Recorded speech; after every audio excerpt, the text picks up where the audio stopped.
today we are here with Joe Hayden. Welcome, Joe. Thank you.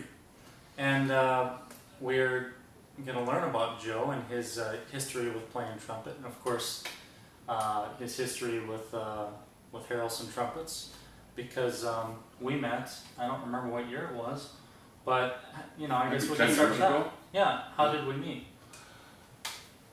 I've thought about that. I don't know. I know you were in Laconia, right? And I came down there and saw you and saw what you were doing, but how I found out about you to go down there, I can't remember. I just honestly don't know. Maybe it was word of mouth or something. Must be, yeah. But it's been a great experience. Oh, great. So it wasn't a short drive for you to come out to Laconia? No, it was, I tell people, it was 50 miles one way to come there, and then I tell him all at once he moved. And what happened? First of all, his living quarters were right across the street from where I play, and his shop was 3 blocks from my house. Saved me a lot of gas. Yeah, it's pretty nice. I mean, you just live right down the street. Yeah. So yeah, it's interesting because I didn't realize how many trumpet players are right here. But one of my friends, Larry, he's from New Brighton, and he toured with Ray Charles. Wow. Yeah, so he plays down in New Orleans now. And then another client of ours, Harry Reiner. I know Harry. He lives just a couple miles away too. Yeah, he goes to church right in downtown New Brighton. Oh, yeah. Yeah, he's a phenomenal player. Yeah, he is. And I think this year he's 84. Yeah. You would never know it if you just close your eyes. Yeah. So, so we're close by, and of course, I lived right across the street from Nye's, where you play. Yeah. So, why don't you tell us a little bit about the band you play in? Well, it's called the World's Most Dangerous Polka Band. Why, I'll never know. But it's a great name, because we've gotten some outside jobs where people never heard us. But they said, oh, we got to have the World's Most Dangerous Polka Band. And at the time that I started there was an 89-year-old drummer and a 70-year-old woman and me. And how old was I then? I was about 53, so I was the kid. So here are these 2 old buggers and we're the world's most dangerous polka band. People would say, why are you so dangerous? Well, Ruthie, the accordion player, didn't have a lot of teeth. So I'd say, don't get too close to her because she bites. I couldn't come up with any other reason. Well, and Ruth is always a great part of the show because she had some signature pieces. She would do anything. Anything I asked her to do. I wanted her to bark like a dog, because we did a song called The Barking Dog Polka. We recorded it in downtown St. Paul, and I got home and I'm editing the music on my computer. And all at once I'm working on The Barking Dog Polka, and my wife came in and said, how in the world did you get a dog to do that? It's not a dog, it's Ruthie. Yeah, people love that, because I know because I lived across the street, then I would stop in and hear you guys. Oh. And she would do the funniest little things, and you'd never guess. Like you'd say, oh, put some glasses on or whatever. Yeah, people would come in, young kids, they'd come and say, hey man, give me a little free bird. And I start out saying, what the hell's the matter with you, you nuts? Get out of here. But then I started thinking about it, and we had a chef that was a rapper. So I went and talked to the chef, and I said, come out there and teach that old lady how to rap. And he said, Joe, all you do is just stop the music, you change the drum beat, and say the words. Well, that's a piece of cake. So I took a baseball cap and put it on her sideways with a big pair of sunglasses, and she rapped a 2-fat polka, which was absolutely hilarious. Oh yeah, she was always funny on that one. Oh yeah. If I did it, people would look at me like I was nuts. But her, they just absolutely loved it. Well, and she would look straight ahead and just keep on playing. A lot of times, she would fall dead asleep and never miss a note. Wow. I used to go like this in front of her eyes because people got a kick out of it. She didn't know what I was doing at first. And her eyes were closed and she's sleeping. Right. And, yeah, she was her and Al both were fun to play with. I miss them both. They both passed away now, of course. Oh, that's too bad. Yeah. Yeah, now we have a 65-year-old woman that's a very good accordion player. And I have 4 different drummers that rotate. Anyway, anything else you want to know about the band? Okay, well, I guess, how long have you been with the world's most dangerous polka band? It will be 18 years Christmas Day. Oh, wow. Yeah. When I went there, I thought, maybe 6 months.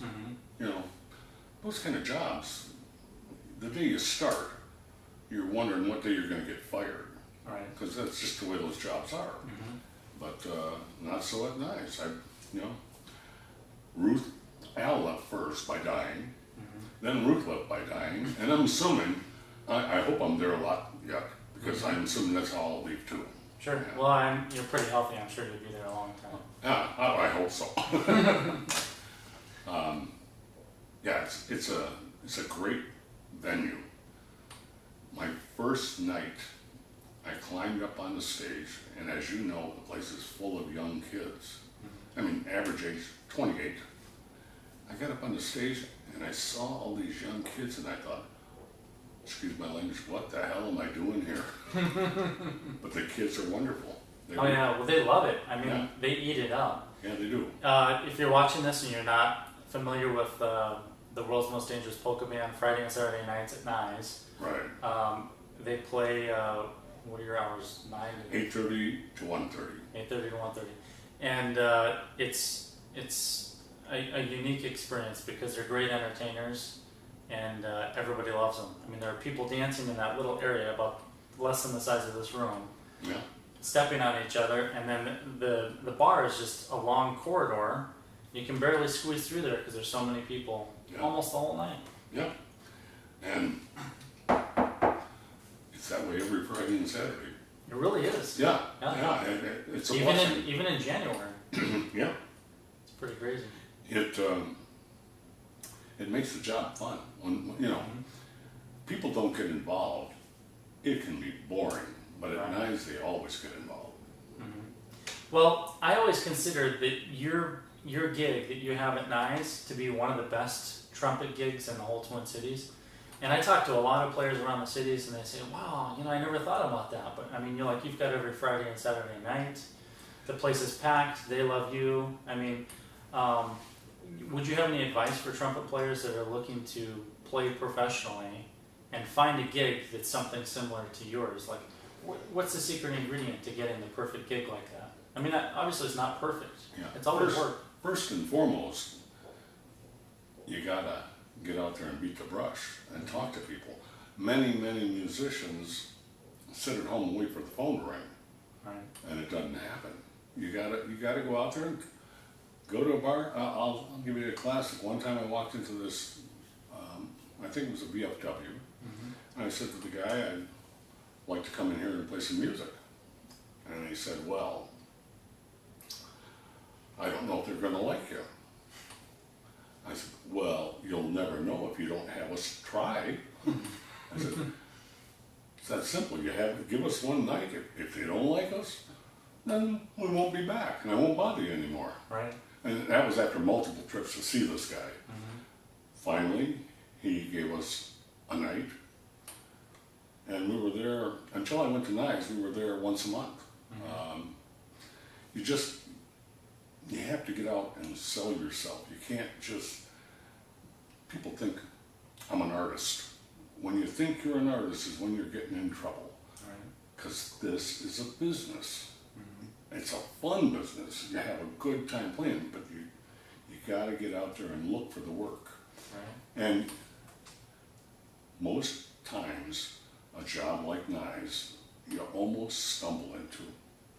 You can't say, "I'm going to go out and find the best job in the city," because that doesn't happen. But they're there. And if you beat the brush enough, you come across something like that. Right. Yeah. Well, I think it's good advice. You never know what's out there until you look. Right. And people will never know you exist unless, of course, you let them know. And you'll never know if there's a good fit unless, of course, Yeah. You test it out and see. Yeah, and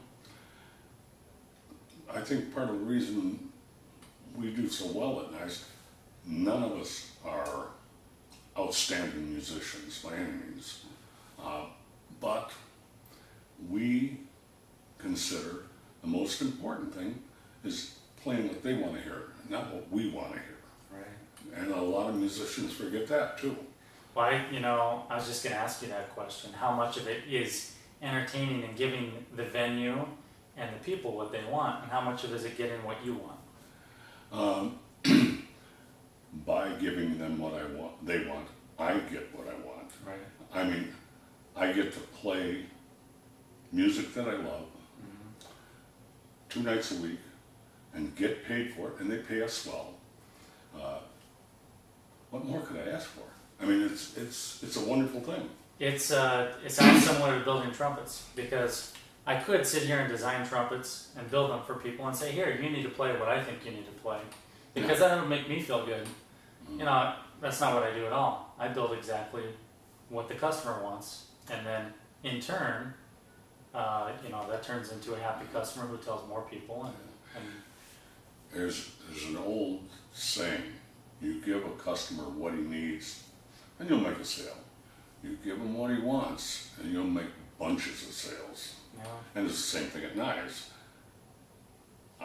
All night long, I'm the one with the headset. All night long, I'm saying, "Hi, what would you like to hear?" And a lot of times they have no idea. The most popular song they ask for is the Beer Barrel Polka. I tell people we play the Beer Barrel Polka on average 8 times a night, Wow. 2 nights a week, 52 weeks a year, for 18 years. Yeah. Think about how many times I played that song. Oh yeah. But people love it, and everybody knows that one. So that's, when I ask them, a lot of times that's the first thing that comes to their mind. But sometimes we get some real different requests. We get people asking for some Johnny Cash. We do some Johnny Cash. Or Patsy Cline. Well, just about anything. Some Beatles. How many songs are in your book? Oh, God. I don't know. Because it's electronic, right? Oh, yeah. Well, the whole computer's got about 46,000. Well, that's because if you come up and ask for something that we've never played, at least I can take a look and say, oh yeah, this one shouldn't be bad, and do it. Right. If it looks real complex, I'll usually say, we better not do it and embarrass ourselves. Right. Yeah. But people ask for, a lot of people ask for the same thing over and over again. They love, I don't want her, you can have her, she's too fat for me. And they will yell out, I don't want her, you can have her. And my response is always the same. Okay, I'll take her, where is she? And it gets a big laugh. And the key is you want to make people smile. Of course, yeah. If they're smiling, they're happy. And if they're happy, they're having a beverage and enjoying themselves and staying. Right. Yeah. Well, I think you have one of the best gigs in town, and of course it looks like a lot of fun. I know that there's a work side to it as well, like working in that kind of environment. But let's switch gears a little bit and tell us when you started playing trumpet and when you decided you wanted to play trumpet. Well, I grew up in Chicago, and when I was a kid, I saw a movie starring Kirk Douglas called Young Man with a Horn. At the time, I thought he was the one actually playing the horn, because I wasn't bright enough to know it was being fed in, but it was being done by Harry James. And there was just something magical about it. And it was a story about him as a young kid and wanting to have something that he could play music on that he could carry with him anywhere. And it really struck me, and I wanted to do that. And but the neighborhood I lived in, if I'd come home with a trumpet, I would have had a fight. I mean, it was a bad neighborhood. Well, by the time I was big enough to fight, I was more interested in women. Then it was marriage, then it was kids, then it was colleges, then weddings, and then finally, at 50 years old, I said, hey, if I'm ever going to do this, I better do it now. So I went out and bought a trumpet. I knew an old guy that was a trumpet player, and he was a good one. And he gave me some tips on how to play. And about a year later, I played my first job. I was nervous as a cat. And I did that, I jobbed around for maybe 2 years. And I was working every weekend because, again, I got out and beat the brush and found jobs for every weekend. The typical musician in the Twin Cities may work 1 weekend a month if they're lucky. Right. That wasn't satisfying to me. I wanted to work more than that. And you can do it, and do it with reasonable pay. You don't have to give yourself away. Anyway, at 53, Ruth Adams called me. She had had a saxophone player that died, and she wanted to know if I'd come there and play trumpet. Right. And I initially said no, because I had all the work I could handle. I was enjoying myself. Well, she talked, and finally I agreed to come every other week. And I did that for a while, and I had another guy working opposite me on the weeks I wasn't there. Well, he turned out to like alcohol more than he liked playing, and he got let go. And I found that playing with those two old people, I had more fun than any of the other jobs I was playing. So I agreed then to go there full time, and been there ever since. How many days a week was it then? At one point we were working 4 nights a week. We were working Thursday, Friday, Saturday, and Sunday. Right. I remember that. Sunday was, well, let me just say, if I do the vocals, because I got this voice. If I was singing a love song on Sunday, many times the only set of eyeballs I had to look into was Ruthie's. You understand. So you cut Sundays. Yeah, we cut Sundays out. And then Thursdays was busier than Sunday, but it wasn't the same. Friday and Saturday nights, there was an excitement in the place all the time. And plus, when we were working the 4 nights, I felt like I should carry a lunch bucket, like it was a job. Yeah. You know, Friday and Saturdays, it's not a job. It is a job.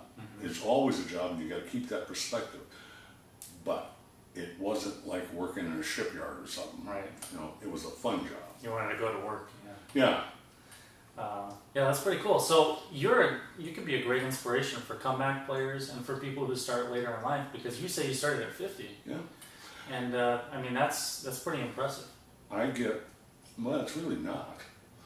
Because I was 50 and I had my family and everything done, I could be, what's the term? I could be more in tune to doing one thing. Right. When you're younger, you can't.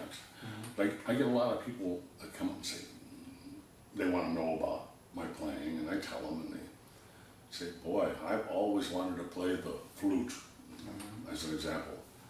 And I say, oh, how old are you? And they'll say, oh, I'm 35. I said, well, how long are you going to wait? Right. Because the only thing stopping a person from playing music is themselves. They procrastinate. All you have to do is go buy whatever instrument you love and practice. Somebody told me once that playing an instrument is 15% talent, 85% practice. Right. And it's true. Well, you know, if you look at all of life, most things are like that. Yeah. I wasn't born a machinist, and I didn't go to school to be a machinist. I went to school to be a trumpet player and to study math, and actually I was a family studies major, so psychology. And I don't know, I'm surrounded by machines. It's the exact same thing. The only way you can get good at like making a mouthpiece or a trumpet or anything else, or playing the trumpet or playing a new instrument, it's the same universal principle. You have to actually go get one and practice. Yeah. You just have to do it, whether you know how to or not. You learn what you can and can't do. Most times they don't know how to. I didn't. I didn't either. I mean, when I got that trumpet at 50, I asked the old guy, how do I hold it? I'm left-handed. There ain't no way to play it left-handed. You got to play it right-handed. Right. Up till then, I'd never used this for anything. Sure. Yeah, but I had to learn. Right. Yeah, anyway, practice is the key. And the second, or the biggest key is to just go do it. You know, typically the expense to get started playing an instrument, the biggest cost you have is the instrument. Right. How good an instrument do you need to get started? It doesn't have to be the best. Yeah. Anything that functions and functions right is good enough to get you started. And you have to go through the Mary Had a Little Lamb stage and all of that. But when you play the first real song, you're hooked. Because all at once, it's not anybody else making the music, it's you. Right. And that really is a satisfying feeling. Oh, it really is. I mean, I'd say the majority of musicians don't even play for anybody but themselves. Yeah. Because it is a self-serving activity. Yeah, For that's the true. most part. So, speaking of trumpets, you brought your trumpets in. Yeah. Do you want to tell us a little bit about those? Well, first of all, we're both Harrelsons. That's very important. Let me start with the other one.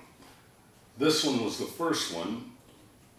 You built it while you were still in Laconia. Right.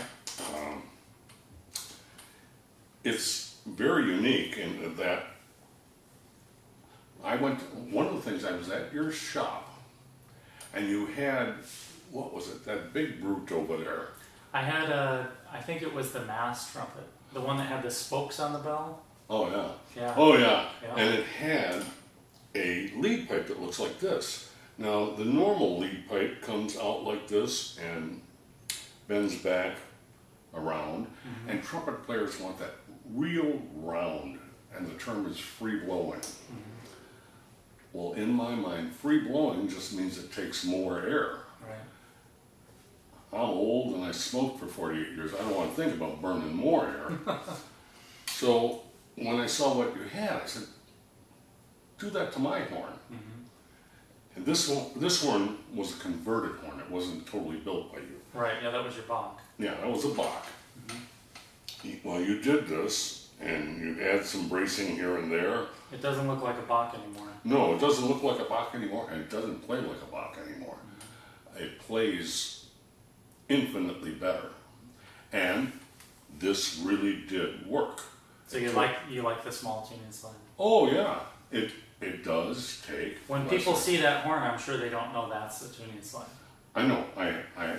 People come up to me when I'm sitting on stage on break, because I guard my horns. They'll come up and ask. First thing they ask me, is that a Monet? And I always answer the same thing. No, it's not a Monet. It's better than a Monet.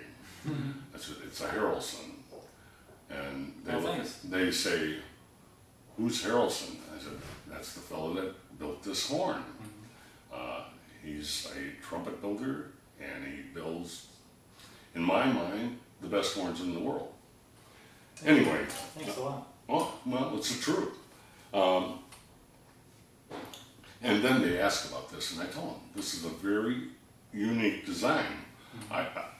Well, you had the one, but then I think these are the only other two that have that. Right. Yeah, you borrowed the first one, and I know you liked it, but it was really hard to hold because it was unusual. The bell was, I think, canted up a funny direction. And it was heavy. It was very heavy. Yeah. The problem, if I was playing a 45-minute concert, okay, but playing 5 hours a night, pretty soon what you found yourself doing is you're like this, and pretty soon you're going, and you're about to fall over. Right. It was just too heavy for me. So that horn isn't too heavy. Well, no, it's not too heavy for me. It's heavier than a standard run-of-the-mill horn. Sure. But it's not too heavy for me. I mean, it works just fine. Now that horn, you told me a story a couple times in the past about the origin of that horn specifically. Yeah, it's a Bach Stradivarius. If you went to buy one new, they're about $2,700, I think. Used in good shape. they're half of that. Mm-hmm. So what is that? $13.50. Sure. Well, I was in St. Louis visiting my father, and I'm taking him out to dinner, and I saw a pawn shop. And I said, on the way back, I'd like to stop there. Mm-hmm. And so we went and had dinner, and then we came back and we stopped. And I went in and I said to the guy, he had a couple horns in a display case that were nothing. And I said, do you have any others? So I just got this one in the back that's broke. I said, oh, well, why don't you let me take a look at it? Mm-hmm. Well, he went back, and this was a silver Bach at the time. Mm-hmm. He went back and he brought this thing out, and the only thing that was broke was one of these keycaps was missing. Mm-hmm. And I said, what do you want for it? And he said, $125. I said, the best I could do is $100. And he took it. I drove 4 blocks to a music shop and bought a keycap for $10, and I had a fully functional Bach. Nice. Yeah. Yeah. Anyway, as we're walking out of the place, my dad's quite old at the time. He said, son, you paid an awful lot of money for that. I said, Dad, you'll never know. Anyway. And here it is today. Here it is today, and it's an absolutely great instrument. It's got Saturn water keys. It's got ergonomic finger rings. It's got everything. It's a beautiful instrument. And it was gold plated before gold went up to a fortune. Yeah, yeah. I had it gold plated. That's a funny story too. I sent it down to Elkhart to an old man that worked for Blessing. Mm-hmm. I wanted him to engrave the bell. Right. And he did, and I said, when you're done, send it over to Anderson Plating and have it gold plated for me. Mm-hmm. Well, I got a bill from Anderson and I paid them, and then I got my horn. Mm-hmm. But I never got a bill from this old guy. And he did a beautiful job. He said he sat and watched television while he's doing this. I called him up and I said, hey, you didn't send me any bill. He said, oh. I said, well, how much do I owe you? And he said, $50. And I almost fell over. $50. I mean, if you went anywhere, yeah, it would cost you a fortune. I wouldn't do it for $50. No. Well, I couldn't do it if I wanted to. I mean, I'm not artistic, but this little guy was. I've cut my thumb too many times. I don't hand engrave anymore. Yeah. Anyway, I sent him down a check for $50 because I felt guilty. Anyway, the second horn is totally built by you. Mm-hmm. It's silver, and the purpose in the silver versus gold is a darker tone instrument. Silver is brighter tone. In the middle is brass. Mm-hmm. So I wanted one dark tone for ballads, one bright tone for polkas and Dixieland and that kind of stuff. And when I built this horn, I made sure that I put a bright bell. Brighter bell, and a brighter lead pipe. Right. Yeah, and it's a great horn. And it's got the same concept on the tuning slide. It's got bracing again that is different than anybody else's horn, and the ergonomic finger rings. So I built this horn to match that horn. Yeah, I wanted them to look quite a bit alike because they're both built by the same guy. They should look the same. Mm-hmm. It's got inlays on the fingers and on the bottom caps, and the other one does also. Mm-hmm. It's a great horn. Okay, so now I have to ask, or mention, that you're actually getting 2 different horns now. Yeah. And that's... Which I think is a great idea. Yeah, of course. You're building them. Yeah. But a lot of people would say, oh, there must be something wrong with these 2 horns. Mm-hmm. No. These horns were built for me 10 years ago, roughly. You're a scientist, as far as I'm concerned, and you've been working on technical improvements to horns over these whole 10 years. Mm-hmm. And so the horns I'm going to get are going to be technically more advanced than what these horns are, right. Which means they're probably going to be even easier to play, and have just more capabilities. Right. Yeah, they're considerably different. Yeah. But still, they're trumpets. Yeah, these are great horns. These are great horns, and this horn, 10 years old, is still better than anything sold commercially today. Much better, and better than the Monet. I'm glad you think so. Oh, I don't think I know. I mean, I agree with you, Yeah. obviously. I put enough hours behind them. I know. They are great horns. Nice. Yeah. Well, thank you again for all the compliments and for Well- playing my instruments. Well, hey, thank you for building them. Oh, Because the good part of what I'm doing today is because of those. I smoked for 48 years. My lungs aren't the best. But your horns have allowed me to continue playing. You know, I might not be, if I was trying to play a Bach or a Selmer or a King, and those are not bad horns, but right. in the commercial market of horns, they're considered some of the best. But I may not be able to play today, but these I can. Great. Yeah. Oh yeah. I love the horns. I'm going to miss these two, just in case you're wondering. I know I'm going to love the new ones. I'll take care of them. Good. I'm going to keep them. Oh, are you? Yep, I'm going to keep them for myself, and I'd like you to, at some point, sign the bells on each one of them for me. Sure. Yeah, because what I want to do is eventually have a collection and really start a museum someday of players who have traded in horns. Actually, I have several others from great players, different places, and just so people can see what people played on and have that kind of history. Because these things get lost in the shuffle over time. Sure. Sure. So I think I told you about the old guy that helped me get started. He's a phenomenal player.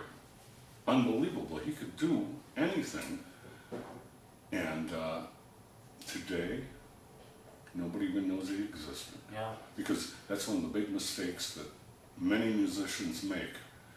They go out there and they play their music, but they never record it. And so nobody, when they're gone, nobody ever knows.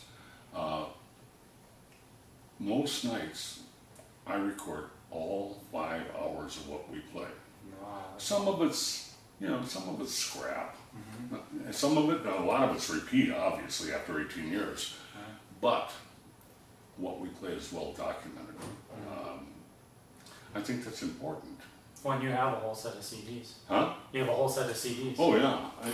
Over the years, we've produced, I think 23 CDs. Yeah. Wow. Well, because when Al died, I had CDs with Al, Ruth, and I.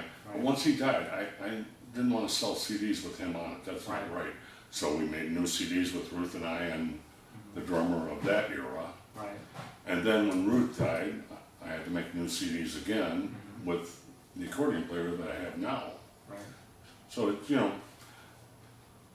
a lot of the songs are the same songs on through the years. But when if I get there, 95, and then I can't play anymore, I'll be able to listen and say, oh yeah, that was me. And tell my grandchildren or my great-grandchildren, that was me. Well, there's hope that you could exceed 95 because I go down to New Orleans every year, and the time that I go down there is the same time of year that Lionel Furlos has his birthday, and he's a famous cornet player from many years ago. This year he turned 103, Wow. and he played a concert. I have to tell you a quick story about New Orleans. I go to Jazz Fest, and one year I go to a traditional tent. I like Dixieland music. And one year, this young guy brought a straight chair up and sat in the middle of the stage. And then 2 guys helped this little old man up and set him in the chair and handed him a horn. And this old guy took that horn and, honest to God, he pointed it straight at the ceiling and played phenomenally. I couldn't believe it. He was 90 years old. His name is Doc Cheatham. Unbelievable player. Oh yeah. Yeah. Doc was amazing. One of my favorite albums is a duet album with Nicholas Payton and Doc Cheatham. Oh yeah. It was, I believe, the last album he recorded. Yeah, he's gone now, but at that point, I was still fairly new at this and didn't even know who Doc Cheatham was. Yeah. But I'll tell you, when I left there, I knew who he was. You know, it only takes one trip to New Orleans to completely change your perspective on trumpet playing. I've said to many people, I live in St. Paul, Minneapolis area, but if I could live anywhere else, that's where I'd live. I know it's humid and I know the weather's awful, but who cares? You know, the weather's only hot and humid for a few months a year, really. Yeah. And the rest of the year, I mean, that's a really livable place, as long as you don't get really bad storms. Yeah. I was there once in October, and it was beautiful, absolutely beautiful. But Jazz Fest, I've been there, that's in April. Right. I've been there during Jazz Fest when it's 90 degrees with 89% humidity. Yeah. Just unbearable. Well, and that's how Satchmo Fest is. The first weekend in August, same thing. It's always in the 90s. It's always really humid. Yeah. Personally, I enjoy that weather, but most people look like they're melting. When I moved to Minnesota, we're noted for having horrible weather. I made up my mind I would never let the weather stop me from doing anything. Right. And the same thing when I was down there, right? Yeah. It was not comfortable with that humidity, but it didn't stop me. The city is just an absolutely great city. The food is wonderful, the music is unbelievable, and the people have the right perspective on life. They really do. They live life. They don't just go through it. Right. Yeah, they're actively living and they're alive. Yeah. And you know it because when they say hello, good morning, good evening, or whatever, they look you in the eye and they actually ask you how you're doing. Yeah. And they listen, and they care, and then they'll have a thoughtful response and conversation, and you know, and you hear it in the music, you hear it in everything that's down there. Yeah. And you can even taste it in the food, you know. Oh, the food. I love the food. Yeah. Yeah. Oh, I love that place. Yeah, it's a great place. Well, Joe, I want to thank you for coming and doing this interview with me, and it's great that you can share all of this with all of our viewers. And just so people can find you online, what's the name of your website? www.twmdpb.com. T, the, W, worlds, M, most, D, dangerous, P, polka, B, band. So the first letter is the name. Right. Yeah. Perfect. Yeah. And do you have a Facebook page too? Yes. You do? Yeah. As a matter of fact, and that's also the world's most dangerous polka band. Oh, you have to look them up and check them out.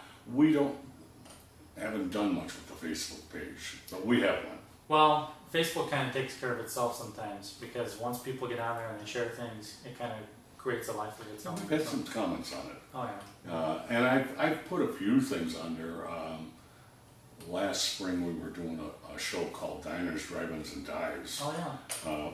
on the Food Channel. Right. And people were wondering when it's going to air and that kind of stuff, and I had all that on there. You know, I was going to ask you about that. You've been on quite a few different shows. What are some of those? We've been on Good Morning America, Diners, Drive-Ins, and Dives. Comedy Central, we were on a program called Let's Bowl. We did a series of those. We were their house band. Sure. It was, if you think of Judge Judy, and now take it out of the courtroom and the two litigants bowl to see who wins. And always the contest was something really dumb. Well, it was a fun time. I had a good I time. should look that up on YouTube. Yeah, and we were on the Travel Channel, Home and Away. What else?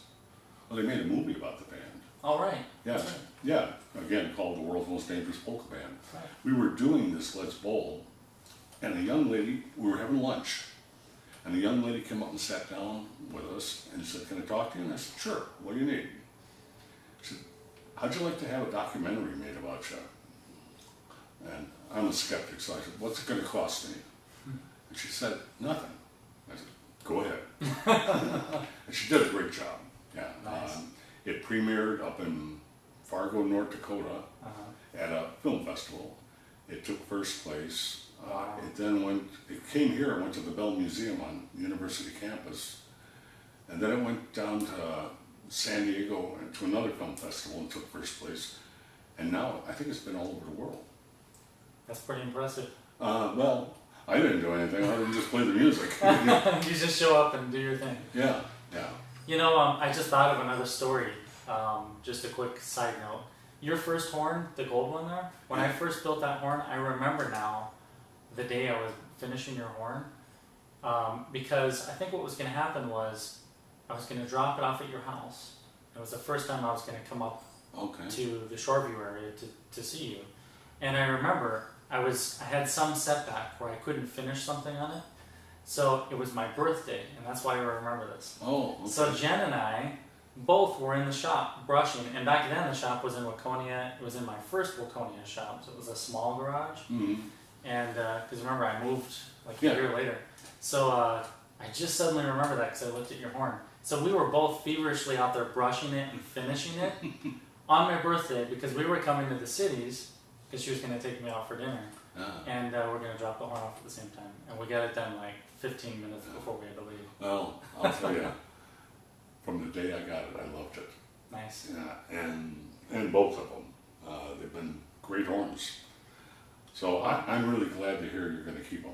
Oh yeah, I'm definitely going to keep them. Yeah. And you know, it's definitely something that other people need to see. And we'll get a photo of you with the horns and everything, so that people know, you know, that they were your horns.